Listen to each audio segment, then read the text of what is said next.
Chapter 42 to 43. Something Harry used to distinguish wizard magic from every other form of magic is the fact that wizard magic is inherently emotional. The difference between chaos magic and wizard magic was that wizard magic synchronizes its emotion with the caster while chaos magic does not. This means chaos magic can be used even when the user lacks the specific emotions required to cast the same magics with wizard magic, while wizard magic could be considered far more controlled, though there were exceptions to these generalizations. Because of the emotional component of wizard magic, a degree of emotional strength is required for each spell. When emotions are high enough, magic effects could be cast with ease or even without intention, as is the case with accidental magics. This is also the reason that those incapable of casting non-verbally must state their spell name aloud and are incapable of whispering it below hearing level, as whispering cannot project the strength of emotion required to cast spells for those lacking in practice. Harry's magic was not an exception to this rule, though due to the mental aspects of his abilities initially provided by the Phoenix Force, he rarely showed off the depths of his emotions. The inherent cohesion keeping the Obscurus particles that composed Harry's cells together had remained throughout his life after his revival. They even retained partial cohesion during the respawn process. Though Sinister's ability released the ability his body had to keep them together, the passive cohesion remained in place, making Harry similar to a sand castle that stood upright even after completely drying in the sun. Sinister's tight grip on his arm however broke the bonds between his cells, and in the next moment, like a bubble bursting, the dam broke and the hundreds of Obscurus magic particles that composed each and every one of his cells broke apart and separated at speeds no slower than the ignition of a stick of dynamite into gas. The force of the expanding volume of Obscurus particle partially collapsed Sinister's chest cavity before hurling the man into the far wall. However, the moment before impact his body vanished in a screen of light. He was unaware of how lucky he had been. The teleportation system tied to his health monitor would have failed to lock on his position even an instant later due to the interference of the Obscurus particles that immediately saturated the room. At the moment of detonation, Harry's emotional limiter failed. He had done his best to suppress his rage at what had happened to Jean and had even done his best to keep each and every death quick and relatively painless. Now, however, Harry's mind was a sea of red. Instead of thinking with logic and concepts, he processed information with emotions and instinct. The pillars holding up the room of the throne room were shattered, but before the room collapsed the mass of black mist-like particles within were drawn out into the hallway. Obscurus's size is determined by a number of factors, but it mostly boiled down to the magical strength of the Obscurial. Historically, the most common Obscurus that appeared centuries ago would be about as large as a car or as small as a shopping cart and was born of witches and wizards between the ages of 7 and 10. However, these Obscuri were separate entities from the Obscurials they formed from. The most notable exception to this was the Obscurial Credence Barebone, who suppressed his magic so long, his own body became an Obscurus partially under his control and had a volume measured to be 4 to 6 times larger than a double-decker bus. Harry's cells, however, contained multiple times more particles than Mr. Barebone's could have due to the nature of Harry's mutant ability. The shockwave of his detonation spread through the entire underground complex and nearly half of the upper rooms were saturated in black mist. At the moment Harry regained consciousness, though emotional consciousness, every speck of black mist started to churn and every location saturated with it was ripped to shreds and torn asunder. His fury at the location and what they had done was without filter or limitation. Like a massive swarm of insects he destroyed each facilitated, room by room. The heavily armored doors that stood against the rabbits held no longer than a breath of time against his might, which rammed through the door with a force so hard the door was fastened into shattered and exploded out. Harry's emotional state did not differentiate between what to destroy and what not to destroy, so even the rabbits remaining in the various rooms were smeared into dust as if they had been clawed at 1,000,000 times in a single moment. Eventually his form struck even the reality bomb in the basement, which then went off prematurely. The reason the reality bomb was so unstable was that it contained Harry's version of a frozen explosion within which when released would power the reaction required to expand a point of empty space at the center. The only real means to stop it from going off was quick disassembly to allow the stored energy to be released correctly. As the suitcase exploded out, a wave appearing to be a ripple of space expanded instantly out from the room, and in a fraction of a second the entire complex was within the bubble.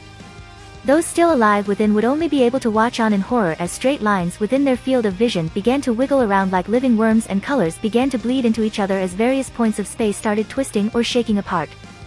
Body parts of various individuals would stretch or pop off, and noises unlike anything that could be comprehended echoed back and forth. Any who moved found that whatever moved would twist or be pulled in an unpredictable direction as relative space lost meaning and function. Some solids could be seen behaving like liquids or gases, and every surface started shifting around like leaves against the breeze. Harry's Obscurus form, however, actively fought against the effect of the collapsing reality and held itself together when there was no logical reason to do so. Harry had never survived exposure to a detonating reality bomb because once Harry's durability reached his limit it would always break apart, return to his inventory, and then emerge in a safe location and reconstitute itself. Harry had set up Rogue's and Wanda's room as his safe zone with their permission, so he was prepared to die if needed, but had not expected this to happen. This time, however, his Obscurus particles were active instead of passive. Although space and direction had lost meaning, Harry's particles instinctively pulled themselves together regardless of the space-distorting effects of broken reality. In what could have been minutes or seconds later, the bubble popped and a wave of reality passed through, re-establishing the properties of logic to the space, causing everything within to shatter, turn to dust or worse. Thankfully for those within, there were no survivors, as any alterations that occurred within would not have returned to normal once reality returned to normal. Harry's Obscurus particles naturally survived, but the facility around them did not. Every structure collapsed as the weight of the mountain above it crushed the support beams, which had lost alignment during the logic-free period, and instantly gave way to the shuffled mass of stone above it, which had lost cohesion within the bubble as well. A familiar ping was detected by Harry's senses, but his emotion-based consciousness ignored it, and he instantly started pressing up against the ceiling and charging through the collapsed stone. As he moved higher, his compressed body expanded, forcing him to move more and more rock out of the way. As his form expanded, he exerted more force upwards, and upon reaching the top he instinctively pressed the whole of the mountainside above him far into the air as he reached the open air and faced the sky. Ping. Dilate power debuff has been resisted. The black shadow floating in the sky immediately coalesced into a solid form, and a moment later, Harry was reformed and falling out of the sky. The polyjuice potion had been burned through, so he took his normal appearance. He paused. The first thing that came to mind was the fact that although he was not thinking on the same level he usually did, he was still conscious and aware of everything that occurred and could recall it with crystal clarity, including the pop-up he got for the completed quest. Quest complete, Sinister takedown reward, Sinister's backup hard drives. The moment the quest was completed, several servers appeared in his inventory, which at a quick glance seemed to contain all the data the base itself seemed to have stored and saved. Considering the degree of bioscience the man's lab appeared to possess, Harry knew he would get a lot of mileage from those files, especially since he chose Hell mode. When he thought back to Sinister's vanishing act, he was partially confused, but only for a moment. Harry figured the man had teleported out, but the teleportation signature did not originate from the man himself, meaning someone or something else targeted him and got him out. That wasn't much of a surprise, as the quest hinted at the fact that he was likely to escape and was the main reason Harry had not used direct magic in Sinister's presence. Though even if he could, he'd still likely use his guns.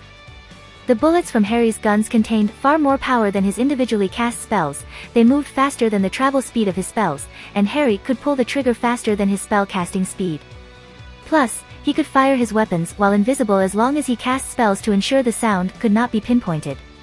Most spells look like beams of light, so casting them while invisible would be pointless.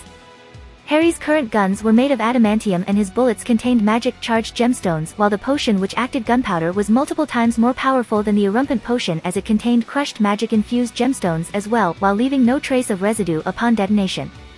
Harry had considered making a magic railgun system using adamantium and vibranium, but he hadn't been able to reduce the theoretical size to something shorter than a long-barreled sniper when he preferred handguns. Long-barreled snipers were tools of assassinations, and if Harry needed to assassinate someone, a sniper would not be his first choice. He had no interest in making and selling such weapons either, and at the moment such a weapon would only move marginally faster than his handguns. Railguns only had real power when they had very long barrels, and anything handheld he could make would not prove useful. For now anyways.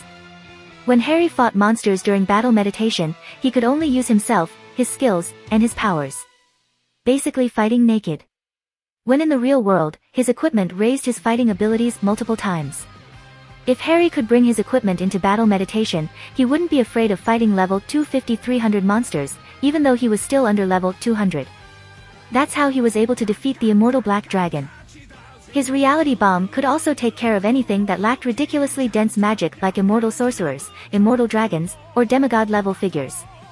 With exceptions, of course. He had no idea his Obscurus form could survive the reality bomb.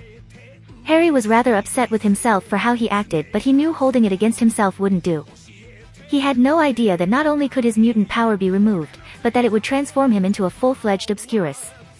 Although paused in midair, Harry was not falling, rather he was floating a bit in the air. He looked over the mountain he had just destroyed and gave a light sigh of relief that there appeared to be no settlements anywhere close by. His original intention was for the reality bomb to simply make the location collapse, which, although suspicious, wouldn't draw too much attention. When Harry looked up, however, he knew that was no longer possible. Harry's emergence was so forceful, hundreds upon hundreds of massive boulders had been sent into the sky for all eyes and anything recording the situation to see. Thankfully Obscuri are invisible to non-magicals and normal folk, so they would not have been able to see or record him, but the rocks were very eye-catching and there was nothing he could do about it. Even if no one sees the rocks shooting into the air and no one sees them fall, the massive impact each one causes when they land will change the landscape on a level that could not be ignored. The main reason Harry kept his cards to himself was that in the afterlife, his father had told him time and time again not to draw attention to himself or to make people pay attention to the wrong thing. They'd watch TV and James would give his own little monologues during the commercials about why the villains or heroes lost, and it was usually because their enemies got enough information to prepare to defeat them. There had been many points where Harry felt he could not be defeated, but that was not the case. First of all, Harry discovered a new weakness of his. His level, which had been at 202 after absorbing the energy of all the slain foes, had reduced to 201 after his time as an Obscurus. It wasn't a full level as he had barely reached 202, and now it seemed it was pretty close to reaching 202, but it was a fact that his experience bar decreased. It wasn't the same as a death and respawn, but it was still a level drop all the same. In other words, the power of his Obscurus form had a cost of his Obscurus particles' permanent destruction. If he fought something powerful as an Obscurus, he'd risk permanent death because his respawn system didn't work as an Obscurus. Of course, damaging him in that form wouldn't be easy. Severe blows may disperse him, but they wouldn't injure him. He wasn't certain he could survive nuclear fire, but that too was more likely to blow him away than it would be to fully dust his particles into nothing. Looking up at the destruction to come, Harry decided he needed a new plan. Laying low wouldn't work anymore. He needed a distraction. Harry spent a long time going over various plans and ideas, but no matter how many he cycled through, he kept coming back to the same plan. He needed a perfect alibi. A way to ensure he was cleared of suspicion even if he was caught red-handed. And there was only one real way to do so. Harry unpaused and turned invisible. He was likely only visible for a single moment, and as he was surrounded by massive rocks in the air, he doubted anyone noticed him. Harry then took his animagus form and flew around to dodge the incoming boulders and find a safe spot to land. Harry needed to stick around for a while and was curious to see if anything would show up soon. It took about 15 minutes for something to show. Surprisingly, it was cloaked, just like Harry.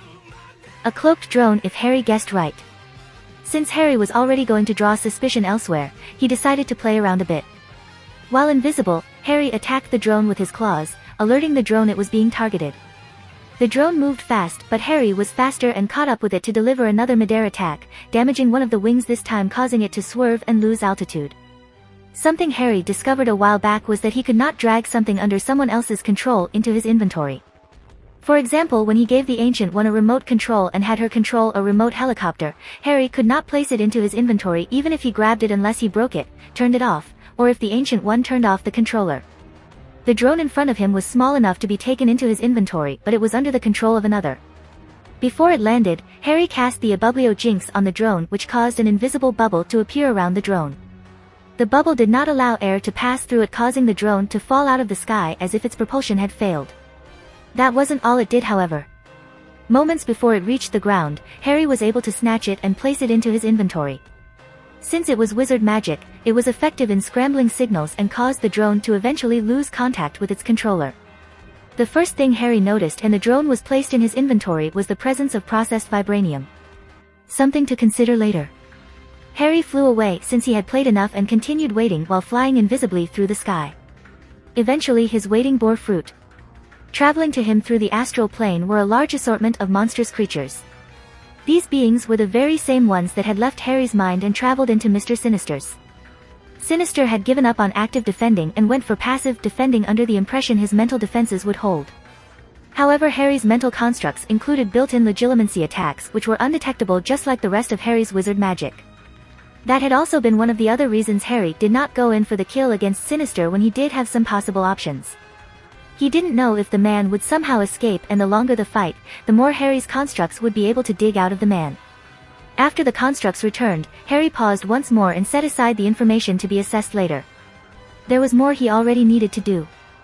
Harry flew for the closest cloud and within he made a portal for London and flew directly for the Ministry of Magic. The building had many entrances for post owls, allowing Harry easy access to some of the deeper areas without prior preparation. Next Harry returned to human form, though still invisible, and made his way for the elevator. Harry wasn't sure how it worked, but his Obscurus transformation somehow stored his clothes, so when he returned to human form he was not naked. He knew the clothes were not stored in his inventory though, so for now it was a mystery how that worked. Still, he was grateful as he did not have to arrive as the minister naked. Once at the elevator, Harry made his way down to the Department of Mysteries, and after dodging a number of unspeakables to make sure he didn't run into anyone, he found his way over to a cabinet containing a neat display of 15 necklaces bearing a pendant with a small hourglass inside. There were several reasons Harry had never tried to get a time turner before this point, even though they'd held his interest ever since he learned several were used to research his living conditions after he exploded. First of all, Bones, Sirius, and Albus all knew he was powerful, and if one were stolen, he'd be the first suspect had he gotten it during or shortly after Hogwarts. Especially after Hogwarts. Next, a majority of the things one normally used a time turner for were things he could do with his inventory and pause function. Namely taking extra time to study and read. The following 3 years he'd held back because he knew he'd get scolded by the Ancient One, who would certainly be able to sense any time travel shenanigans he's gone through. Something the Ancient One told him about short-period time travel usage was that you could get trapped in randomly generated time loops. One day you would see yourself walking up to you, and then you would kick your own ass and leave, and you would have no choice but to go back in time and kick your own ass or risk the destruction of reality. Such things have happened before, and they can be considered the price of convenient time travel. However, now it was the best of the worst options he had. There were only 15 time turners total, and to prevent the very time loops the Ancient One warned Harry about, the time turners were always kept on this rack rather than in the possession of others. The rack itself included all manner of warding, security, and secrecy spells. Most wouldn't even be able to see the rack itself if you were standing near it. Still, Harry had plenty of practice on magic-based security. It took him no more than 3 minutes to figure out how to nab one without anyone the wiser. As Snape had once said, for a sufficiently powerful wizard, almost any security measure is little better than a delaying tactic. Harry placed one into his inventory and paused to analyze the magic. From what he understood, a ridiculously unstable spell called the Hour Reversal Charm had been made into a slightly less unstable enchantment and placed on the time turners. The turning of the hourglass would allow consecutive uses of the charm, however from the arithmancy Harry calculated and what he had heard, turning it more than 5 times was nearly fatal. Time travel using a time turner was basically boring a hole into the past from the present. In this sense, the present was like a layer of sand, and each second caused more sand to fall onto the top layer. A time turner could drill a hole into the deeper layers, into the past, where the traveler would then slowly dig back into the present and reach the surface. If they went back further than 5 hours, the hole was likely to collapse, and they could not of course go back further after already going back 5 hours. Once the traveler returned to the moment they left from, the changes to the timeline would stabilize. However, because it was not stable during the overlap, it was dangerous to use a time turner in the same location for the same period. That meant he could not use the time turner to go back to the same moment twice. That was a bit of a shame, since if there was no limit, then he could create an army of himself simply by using the time turner to go back to the same location over and over. After nabbing one, Harry used transmutation some spare metal bits to perfectly recreate a copy and place it where the original was. However, Harry wasn't going to leave it like that. Harry spent a few days paused to calculate the effect he wanted, and once finished, he went over to find an empty room. The Department of Mysteries was filled with researchers, so it had many research rooms. Harry found an unused one and placed several explosives. These explosives, however, were made from unstable potions instead of his magic, so they would leave residue. Harry placed a few spells on the room to prevent anyone from entering for a few minutes and returned to the cabinet and waited. A moment later an explosion shook the floor, and Harry used telekinesis to knock over the cabinet from a distance. The moment the cabinet hit the ground, the space around it blurred and the cabinet was upright once more and started falling over once more. It was in a time loop. Wizards, especially smart wizards, never touched time loops, so that cabinet would fall over and over again for the rest of time. A random explosion was not uncommon in the Department of Mysteries, according to a few journals he'd read, and anyone monitoring what happened would conclude the cabinet was knocked over from the explosion. It was a fact that the cabinet didn't have any charms keeping it upright after all. There were numerous reasons Harry wanted the time turners unusable. The main reason, however, was that Harry could detect that they were ridiculously unstable and their very existence was a threat to anyone around them. That was one of the two reasons he was only taking one. The second reason was that he calculated that an infinite time loop may not properly generate if there were not enough time turners breaking at the same time, and he wasn't confident it would work with 13 as he would 14. 14 is a far more magically capable number after all. Harry was not worried they would make more. There were very few practical reasons to justify the use of one, and many witches and wizards had lost their lives in their attempted creation, so it was unlikely to be done. As Harry left the floor, he thought back to Hogwarts and considered that if he stayed, this would have been his 5th year.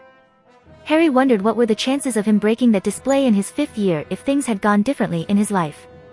Oh well. After clearing a certain amount of distance, Harry apparat to the London Sanctum Sanctorum and knocked on the door, visible this time. Sol Rama answered and greeted Harry before ushering him inside. Harry made his way to Kamar-Taj and after a few moments, arranged for a meeting with the Ancient One.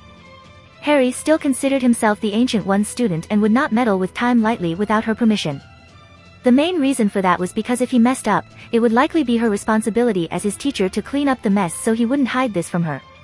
The Ancient One was pleased to see him, though when they spoke, she was not as pleased to hear what he had been up to during the last 2 hours. Still, she understood, and after making a few suggestions and conditions, she gave her permission.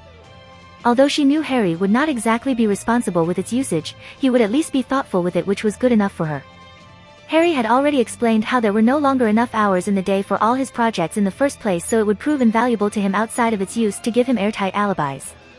The Ancient One still wished to see its use, and they took a portal to a remote location where Harry turned the hourglass 3 times, which when released, cast the hour reversal charm 3 times on Harry, causing him to flow backwards through time while remaining in place. Ping. Age settings are now available. You may turn aging while outside of the present flow of time off. Harry was more than a little shocked at that and immediately opened the new settings. From what he could see, after he turned 17 in 2 years he could disable aging and manually change his age to anywhere from 17 to 35. He could also prevent himself from aging while using the time turner, meaning he would only age while in the present. Harry wondered why this was not available when he went back in time and freed Merlin, but he figured it had to do with how Harry went to the past, as he used Time Lord math that time instead of wizard magic. Once the time was right, Harry made a portal back to the Institute moments after he left and found Wanda there, cleaning up the crystals and sand Harry had asked her to clean up. She asked, "You're already back?" Harry nodded and said, "I had someone else take care of it." The fact that he was now capable of time travel was not something he'd share for a while. Especially since they would in fact age with its use. Harry collected the crystals back into the backpack he'd gotten out, and Wanda vanished the remaining sand, and the pair went into the infirmary to meet up with Jean and Rogue. What Harry had not expected once he arrived at the infirmary was a standoff. Rogue was staring dangerously at Xavier and her hands were glowing red with Wanda's hex magic. Dr. McCoy was standing to the side looking very concerned. Harry stated, "What's going on?" Before Xavier could answer, Rogue quickly summarized, "The professor wants to wipe Jean's mind of what happened before she wakes up." Harry immediately paused just to stop himself from overreacting to that. Perhaps Rogue left something out or misunderstood, or perhaps it was as she said. In either case, he had let his emotions run wild once today, so it was best not to let it happen again. Harry mentally took a few moments to calm himself and unpaused. He looked over to Xavier and asked, "Is this true?" Xavier hadn't expected Harry to ask that so calmly, but that actually worried him more than if he had reacted in anger. It wasn't until tonight that he realized that both Rogue and it seemed even Wanda had somehow developed layered mental defenses. He could still knock them unconscious if he forced it, but both appeared ready to fire those hex bolts he knew were disruptive to mutant abilities, meaning it was a stalemate. Harry's own presence here further worsened his stance, forcing him to negotiate. Xavier stated, "Jean has obviously been through enough tonight, and recalling it will do no good for her powers." Harry took in a few deep breaths without pausing in an attempt to stop himself from ripping Xavier a new hole. After centering himself, Harry flatly stated, "Xavier, the next time you prioritize a student's powers over that student's mental health, we will have words you are not going to enjoy. Do you understand me?" Xavier realized that the way he worded that did indeed sound like he was prioritizing Jean's powers. He quickly tried to defend himself, "That's not what I meant. You know I care about all of my students. I would never dash." Harry had a smoky quartz crystal in his hand before Xavier finished and was looking at the man with unreadable intentions. The crystal wasn't glowing, but the threat of it remained. Harry said, I know you think you know what is best. I want you to accept that in this situation you are wrong. Jean is not her powers. Her ability to control her powers is not how you should measure her mental health just because she is a telepath. I know you think you have experience in this field, but what may or may not work for you won't necessarily work for others. Unless you can convince me you are secretly a 15-year-old teenager girl, I think the others in this room have more of a say for what will and will not help Jean mentally. Xavier wasn't unaware that from the position of Rogue and Wanda, he had overstepped his bounds. However, he was not able to argue against Harry's dispassionate logic. What was most disconcerting for him, however, was that Harry was alluding to the fact that he knew Xavier had done things to his own mind, and Harry was even indirectly telling him not to assume what he did to himself will work in others. In fact, he actually implied that what he did to himself didn't even work for himself. That was what shocked Xavier the most. Still, he knew that Jean's powers would definitely manifest in a negative fashion if this was left alone, which was why he had been set on helping her. Harry said, I can guess what you're worried about.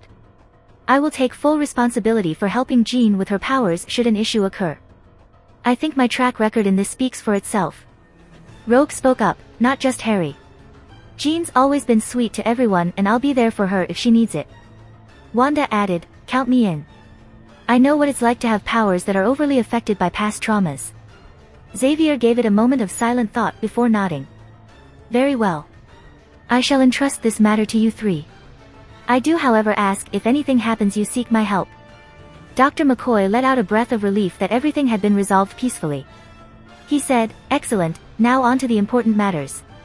At the moment Jean is asleep and her vital signs are normal, though I can tell she was under a lot of stress until a few moments ago. May I ask what transpired? Harry said, because I didn't have any of Jean's blood I wasn't able to track her easily, so I asked for Rogue and Wanda's help. Using a ritual I made, Wanda strengthened the connection between Rogue and Jean, which I was able to track and locate Jean.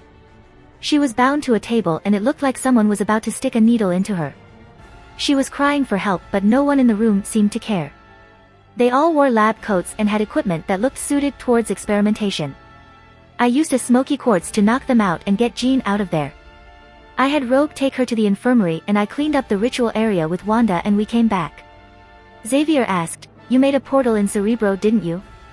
Was that how you accessed her location? Harry nodded. Yeah, but that uses dimension energy, which I can only access by absorbing a big diamond. Those are harder to make synthetically than a big smoky quartz, which allows teleportation. However, portals have almost no impact on the tech around them, so I could use it in Cerebro without damaging the place. McCoy confirmed, well, at least you made it in time. Nothing seems to have been injected into her system, so I expect after she wakes she'll be fine. Harry nodded and said, if you don't mind, I'd like to stay in the infirmary until she wakes. Wanda spoke up, me too. Rogue added, of course, and me. McCoy and Xavier smiled. It was early morning, so there was no real issue with not going back to bed. Xavier said, I'll cancel the classes for today. There is much that the teachers and I need to discuss. McCoy nodded and looked back at Harry. Now you mentioned something about blood and tracking her. Is that to say, if you do possess someone's blood, you can find them? Harry answered, not directly with their blood. My powers don't work that way. There is a way, however, to turn someone's blood into a gemstone. I can't exactly absorb one, but I can use something similar to magic to use a blood gem to track any person. McCoy asked, that is to say, if we kept a stock of blood gems for each student, you would be able to use them to track the students down if they were kidnapped? Harry nodded. That is correct. McCoy gave Xavier a look that Xavier understood. Xavier was reliant on Cerebro to find people, but the number of ways to hide from Cerebro seemed to be growing lately. It was something to consider. Rogue said, I'm up for it. McCoy said, can the way to make a blood gem be done here? I'd like a demonstration if you would be so kind. Harry answered, no problem. It's just a bit of esoteric chemistry. Harry explained the process to Dr. McCoy, who got to work prepping some of his equipment. If they could make them without Harry, they could store them for emergencies.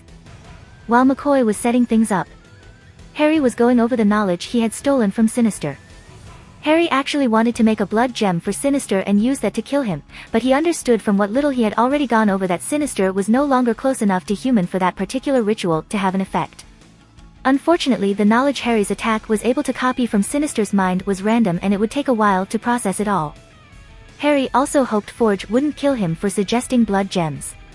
The creation of a blood gem was not exactly dark magic itself, but many forms of dark magic could use a blood gem. Having your boss use your blood to make a blood gem basically guaranteed your loyalty, as if you betrayed him, there would be nowhere to run or hide. He'd be able to track you down, track your descendants down, and cast powerful curses directly on you through the blood gem. A little after sunrise, Jean woke and felt someone was holding her hand. She opened her eyes and saw Harry was at her side, and Wanda and Rogue were smiling back at her, with the latter saying, "Well, good morning, sugar." Jean noticed that for some reason she felt more connected to Wanda and Rogue than she had before, and she could feel their concern and care for her. She thought it was just because they had decided to stay with her until she woke up, which was a real show of care from them. Jean felt that she should hang out with them more often. They were great friends. The actual reason for the feeling of closeness was the ritual Harry used to locate Jean. It had a permanent side effect of strengthening Rogue's connection to Jean, and it created a connection from Wanda to Jean, as well as it was Wanda's power that strengthened that connection. This connection would last for their entire lives, which was why Harry would not have used that method to find her if he had another choice. Both Rogue and Wanda knew enough about magic to understand that as well, and both accepted it when they chose to help with the ritual.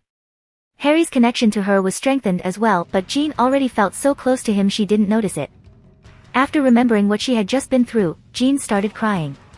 The worst night of her life was over, and now she was surrounded by those she could really feel cared for her, and she just wanted to let it all out. She cried into Harry's shoulder, and Rogue and Wanda put their arms over her to comfort her. McCoy watched from the side and smiled. He left the infirmary and headed upstairs to meet with the rest of the teachers to discuss what had happened and what steps they would take to prevent it from happening again. Once Jean had calmed down, she told the trio what had happened from her perspective. A group of mutants had ambushed her, defeated her, and taken her away via teleportation. She shouted with her mind for someone to help, but they placed something over her head to cut off her telepathy and telekinesis.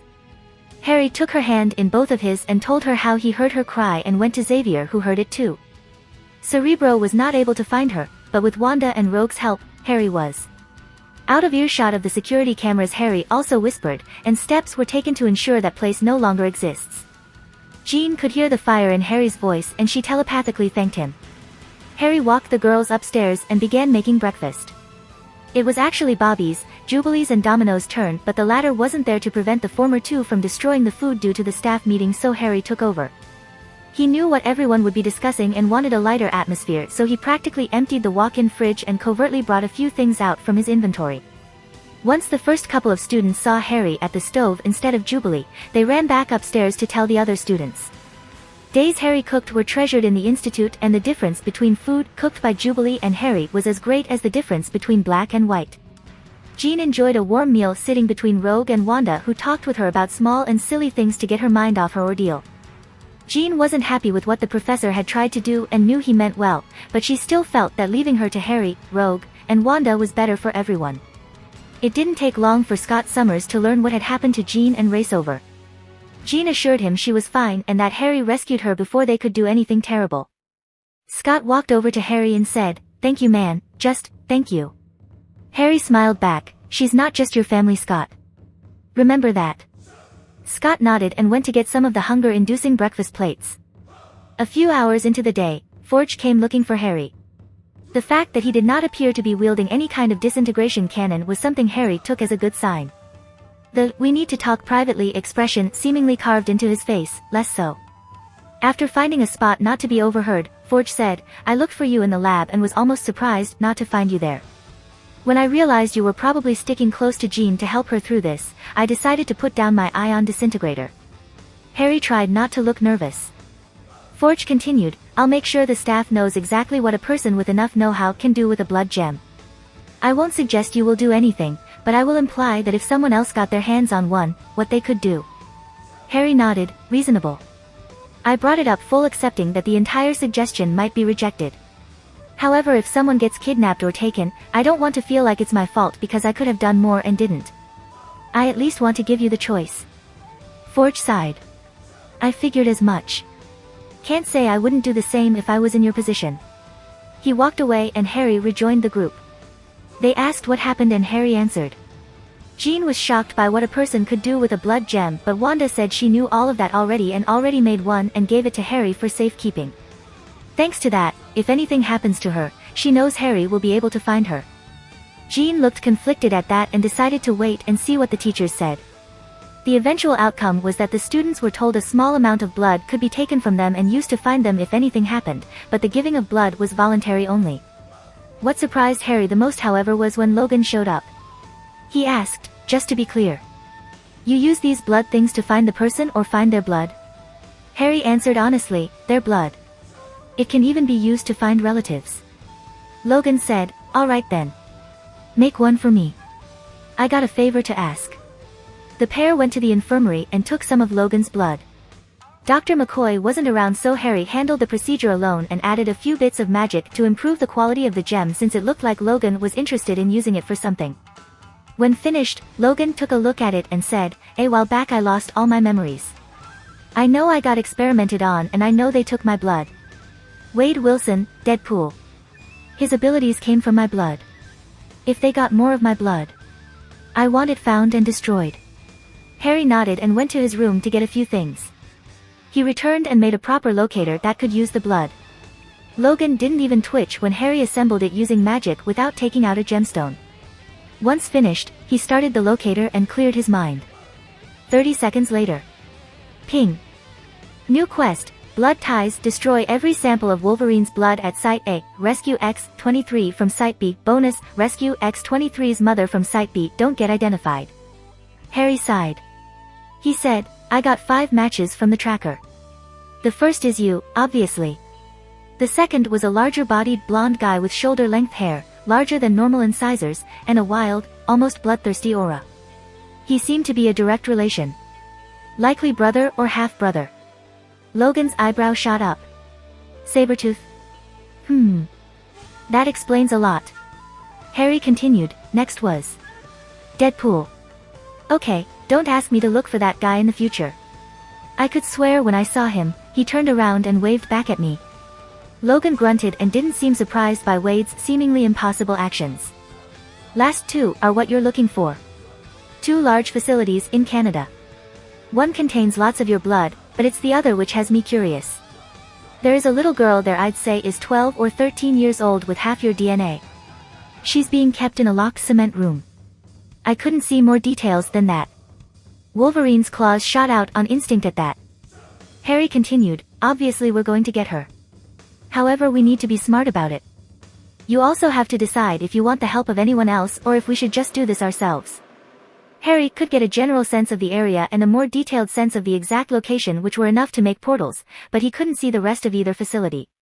Logan retracted his claws and began to think. He knew what Harry was really asking. Do you want to go in with or without killing them all? If they took the X-Men, they wouldn't take any lives. If they went alone, well, Logan already knew Harry didn't have issues with permanently dealing with some people. Logan decided to ask, "Got any suggestions?" Harry nodded. "If it is just the 2 of us, I can get us in and out easily enough. If you want to go in loud, that is fine. However, we can also go in quiet. Besides, in addition to your blood, the first place might have other things that need dealing with. The second place could also have others there beside your supposed daughter. Give me a day to scout the locations and do some prep work and we can figure out the best way to do this." Logan flatly said, "You sound like Gambit." Harry smiled. Gambit was another member of the original X-Men team, but unlike the others, he was not a teacher at the Institute. Instead, he was Charles's eyes and ears in many places and go-to-fixer for many situations. Harry added, "Now if we're going to do this, we may need to use a different skill set and use disguises. Besides your claws, can you use anything else to fight? Preferably something distinct." "I'm good with a katana." Harry smiled, "That works." Harry spent the next 2 days in 2 places at once. He went to sleep at midnight and woke up at 4 a.m. Via portal he went to his workshop and used the time turner to go back 5 hours. He then spent the next 10 hours working on various projects, and at 9 a.m. he would use the time turner to go back to 7 a.m. and start his classes.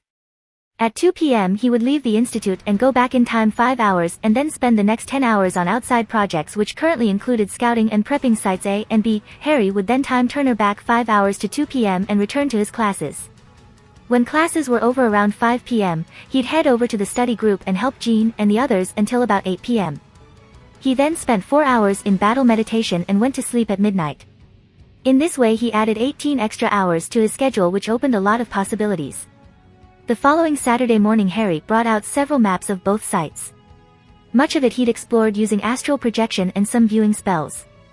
Logan of course directly asked why not get in and out with portals, but Harry said that it was better to leave a false trail. First, Harry made a portal to an unmonitored area near Site A. Harry wasn't wearing a mask and had taken a polyjuice potion to look like someone whose blood he'd taken in the 7th century, so Harry felt it unlikely even the most advanced facial recognition software would recognize him. Logan was harder to conceal. He was shorter than average yet had broad shoulders and weighed several times what a normal person did. Harry gave him an invisibility potion and an invisible katana he'd made. He also cast a featherlight charm on Logan which, although did not make him as light as a feather, did reduce his weight. Harry himself would be using psionics and spells which looked like psionics to make people think he was a telepath. Harry checked his watch on arrival and the pair waited another 5 minutes for Harry's prep to start working. At 11 a.m. exactly, the enormous ward Harry had painstakingly set up around the location activated. Harry and Logan ran for the gate at the signal. Harry's psionic skill was enough to make weak people sleep on command, which was how he dispatched the guards. Harry also got close to each one and cast a powerful obliviate that would permanently erase any knowledge the guards had about this place other than the fact that they worked there. The main entrance to what looked like a bunker was locked with a keypad, so Logan slashed through the lock with his sword. It wasn't adamantium, but with all the spells on it the thing could cut just as well as his claws. Guards opened fire the moment the door fell, so Harry hid behind the entrance until the shooting stopped. Logan swiftly entered and disabled the guards with the back of his blade, and they were all unconscious before they noticed the invisible samurai. Harry used Obliviate on them as well. He was making himself appear to be a nuisance of a telepath, as wiping memories was one of the most troublesome things a telepath could do. And since he was removing them with magic, another telepath wouldn't even be able to recover them. The pair encountered more guards and dealt with them all. A number of them were strong-minded enough not to be put to sleep by Harry's psionics, so Logan had to deal with each of them. Their goal was to take out and erase the minds of as many of the employees as possible. Harry's targets for Obliviate were not the guards. In fact, he even cast an overly weak Obliviate on a number of guards so they would remember Harry's uncovered face and give details of what happened. No, the true targets were the researchers. When Harry encountered one of them, he didn't just erase their knowledge of the facility, he erased their education. Everything they learned working there and all the education required to get there would vanish from their minds. The main reason Harry had decided on such a ruthless outcome was because of how he felt about X-23 and what he discovered during his scouting. He decided there was no reason for this place to continue existing, and this was the best way to thoroughly destroy the essence of the place without killing anyone. The ward around the site had a number of effects. First, it would completely cut off communications. Next, it would prevent those outside from coming inside using a basic Muggle repelling field. And last, it was set to saturate the entire place with magic through a magical implosion when Harry was done with it. Harry and Logan made their way to the main control station, and Harry plugged in every sort of hacking tool after he incapacitated and removed the knowledge of everyone inside. He would make it look like this place was his goal and everything else was secondary. Once the servers were downloaded, they made their way to the place where all biological samples were stored. Harry removed a backpack he had brought with him and set it inside before closing and locking the door. By this point all of the faculty were either hiding or incapacitated, so the pair returned to the entrance and made their way out. No alarms, even through hardline communications, could get through the wards. A few of the trucks on their way to the site suddenly remembered they had forgotten something and turned around without entering. Once the pair were out, Harry released a signal which caused a massive surge of magic he spent the last few days charging the ward stones with to implode in on itself. The backpack in the room holding the blood was set off and the explosion shook the whole of the base. Every computer and camera was fired. As the off-site security feeds were cut by the ward, which meant no digital recording of the pair entering the location existed. Harry got out the time turner and placed it over his own and Logan's neck. It was time for part 2. Logan was more than a little surprised that Harry's plan involved time travel to hit both sites at the same time, but decided he'd seen stranger things. Harry already told him that it couldn't be used to change the past, it only let you be in 2 places at once. Such a thing was only useful to someone who didn't age, so he didn't mind Logan knowing about it. The point of much of the plan was to throw suspicion off themselves and onto something else with false clues and breadcrumbs. X-23 would likely be attending Charles's school, so they would know it was Logan who took her no matter what they did. Because of that, Logan wouldn't be using the sword or an invisibility potion at Site B and would go in claws blazing. The point was to make whatever group was behind them to think Logan was working with a large, skilled organization and make them target that group before trying anything to Logan. Maybe they'd figure it out one day, but by then Harry would be even stronger. Harry had another portal take them outside the grounds for Site B. Surprisingly, Harry was not able to find any other mutants at the location, meaning X-23 was the only one they needed to rescue while taking the place down. Harry used yet another polyjuice potion to shift into yet another face from the 7th century.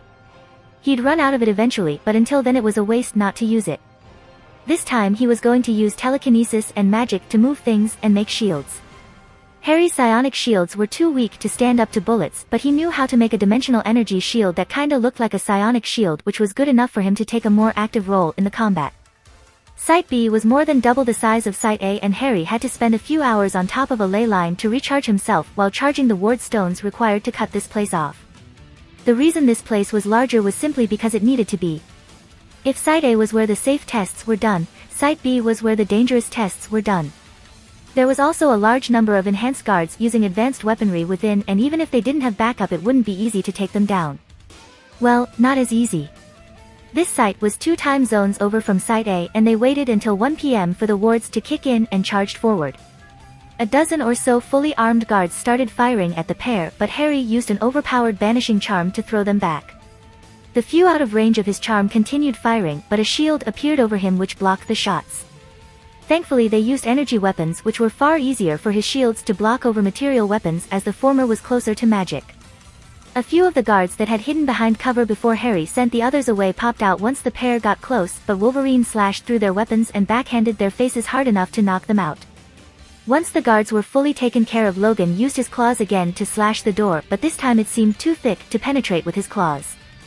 Harry destroyed the cameras with telekinesis and then conjured the kestrel key of Kraken, which fired at the door and caused it to open.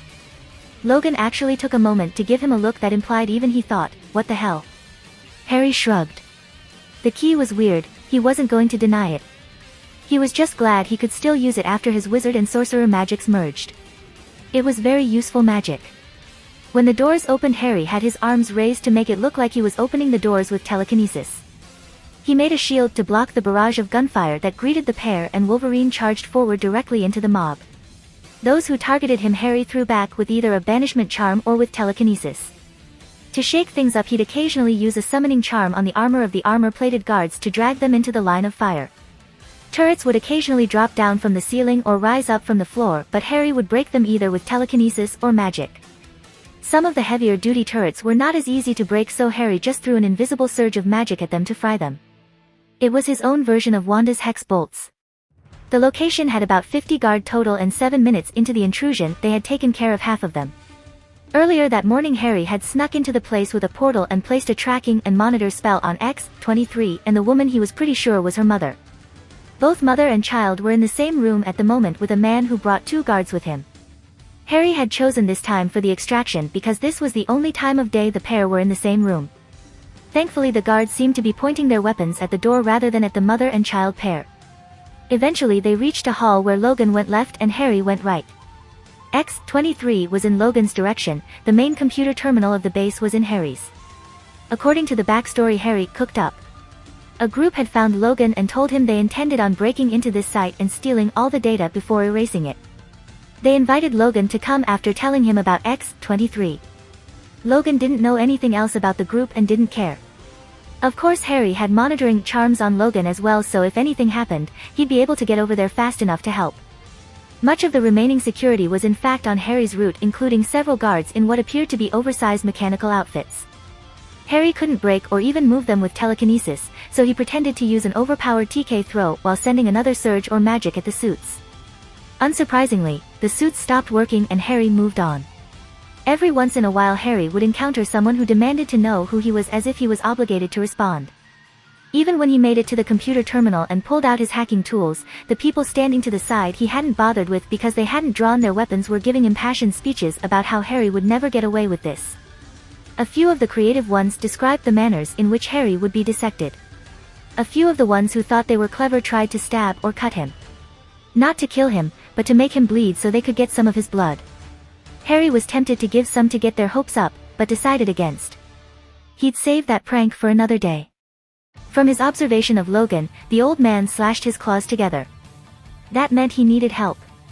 X-23 was also looking very mad and her mother appeared terrified. The important-looking man in the room seemed to have something in his hand which had everyone worried. Harry cast a sleeping spell on those in the main room so they wouldn't unplug his hacking tool, and he teleported into the room behind the man and grabbed what he was holding. Logan had been expecting this and used the moment they were caught off guard to take out the guards and punch the man's face in. Harry, still holding the metal thing, asked, "What's this?" The woman next to X-23 said, "That's Laura's trigger scent. If she smells it, she won't be able to stop herself from killing everyone in the room." The woman looked down and said in a quiet tone, "Including me." The man Logan had knocked down wasn't out cold and glared at Harry. Logan had told the man the fake backstory and the man said, "I don't know who you are, but we will find you. And nothing you do will change the fact that she is a weapon. Even if you take her, we will have her back." Harry smirked and said, "Nothing I can do. Is that a challenge?" He turned to the woman and asked, "Are there many of these trigger scents?"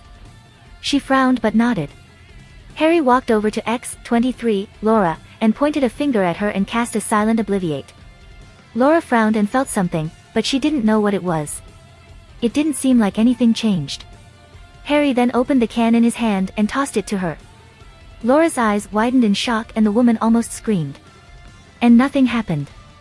Harry turned back to the man and said, "You were saying?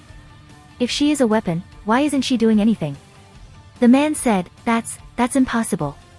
What did you do?" Harry smiled and said, "That would be telling." He then cast a stupefy at the man and knocked him out. Once out cold, he cast a light obliviate to remove the last few moments of memories and then cast the false memory spell to make him remember opening the scent container himself and nothing happening before being knocked out by Logan. Laura picked up the can and said, "I don't recognize this scent." Harry nodded. "Sorry, but I had to remove your memory of all scents. Whatever conditioning they did to you is still there. But now you won't remember which scents were conditioned to which reactions, meaning your brain won't recognize them as triggers. You'll have to relearn your scents, but it's a small price to pay, don't you think?" Laura's mother froze in shock at the implication. Laura was trained to be completely incapable of resisting her trigger scents, but now they were all ineffective. That meant Laura wouldn't lose control and could live a normal life. Harry said, "Escort the pair to the entrance, I'll meet you there," and teleported back.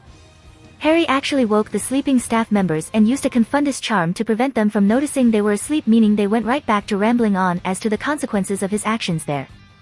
Once finished, Harry unplugged the hard drive he'd downloaded everything onto and left, ignoring the rambling staff. A few tried to shoot him, but Harry threw them back to the wall with telekinesis the moment they grabbed a weapon, which put a stop to that. All of them saw Harry's face, but none heard him speak as he had not responded to any of their provocation. Harry met Logan, Laura, and her mother on the way back and made their way to the entrance. They met a few stragglers on the way, but were taken care of without issue.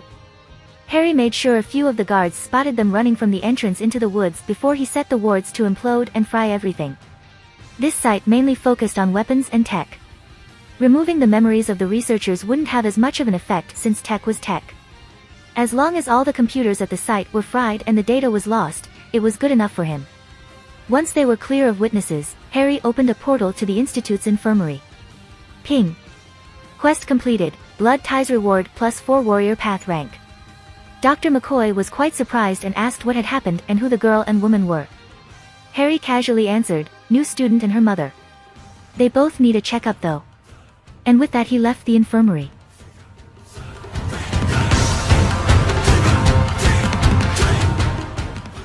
If you like this content, don't forget to like and subscribe. See you later, bye bye.